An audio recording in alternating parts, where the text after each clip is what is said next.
বিরিয়ানি খেতে। আমার মাম এটা দিন আজ মাম সারাদিন ভাত খায়নি, তাই খাবে।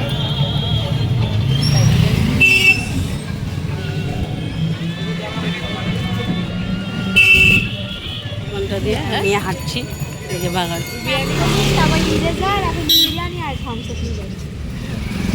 সে কই আমাদের এই যে বিরিয়ানি এখন বাড়ি ফিরছি। আর বাড়ি গিয়ে আমি খেয়ে কেমন খেতে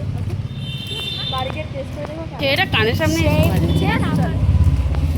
তা আমরা খাবার নিয়ে চলে এসেছি গাইস এই যে বাড়িতে। এখন খাওয়া দাওয়া হবে রিয়াঙ্কা আর খাওয়া দাওয়ার পর হজম করতে হবে। থামস আপ নিয়ে এসেছি আর এটা হচ্ছে পকোড়া খাচ্ছে রিয়াঙ্কা। আর এই যে থামস গ্লাসে নাওনি। আজকের ভিডিওটা ভালো লাগলে লাইক আর সাবস্ক্রাইব। চলো সবাইকে গুড নাইট, টাটা। হবে একটা অন্য ভিডিও।